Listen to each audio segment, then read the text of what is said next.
Going on everyone, welcome back to the channel. So I'm just covering Quant for you again today on the 4 hour time frame.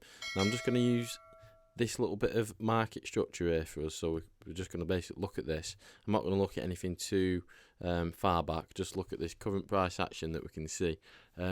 So if we have to look at this, now this is quite messy, this bit of structure here, but you can work with it. So say this was our bit of a downtrend that we had here, and I'm going to use this as our major area of resistance that we were sort of running into. You can see we had this consolidation, but you can see there we had once, this was the first time it created this level. Second time here, we've failed to break out of it. You can see there with those bearish candles would look like wicks to the top. You can see that we've tried pushing up, failed, and then we've pulled back, and then again we've pushed up here, and we attempted to break out there, and we didn't quite get it. But then, of course, not long after we had that strong volume coming to the market, we did break out of this area of resistance.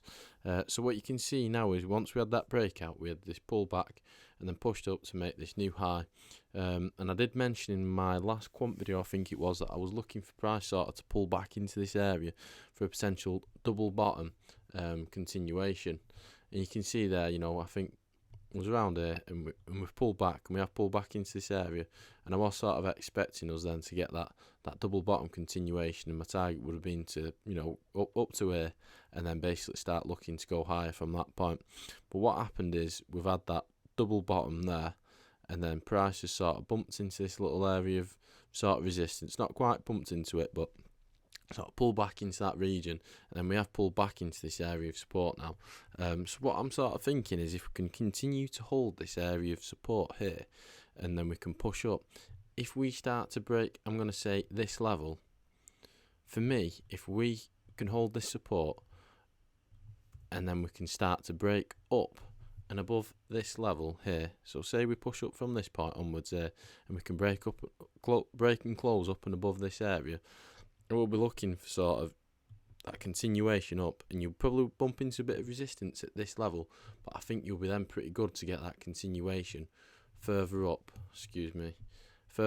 into this little area here.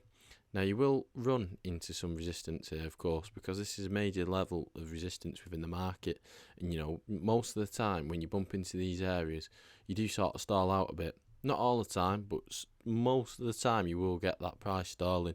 But I will be watching closely to see what happens, because if you do start to break out of this area here, then it'll start to look quite interesting. So say you had that breakout like so, and say that was your candle there, basically pushing up and breaking out of that area. And you can start looking then to basically scale down your lower time frames, for me anyway, and then I'll be looking to target these next areas. So 10% there to that little bit of resistance that you might run into, but perhaps you'd be looking to target these higher areas here, something like this, or up here, and you could get some good moves on that. Now I am long on Quant, for the long term. I do think it's a really good project, but I like to just look at the short-term moves within the market and just sort of see where we are going, like day to day, week to week, month to month, and that's just the way I like to look at the markets and analyse things. And basically, I just like to keep up with it, sort of like that. I'm not going to say too much. Like I said, I'm looking for price to sort of hold this area of support, and then if we can push up and break out of this area, I will be then looking to target this $160 area. That's it though. I won't keep going on. More updates for Quant to come, perhaps towards the end of the week, maybe Friday, something like that, for example. But yeah, thanks for watching everyone. Stay tuned as always, and I will see you in my next video. Cheers everyone. Bye bye.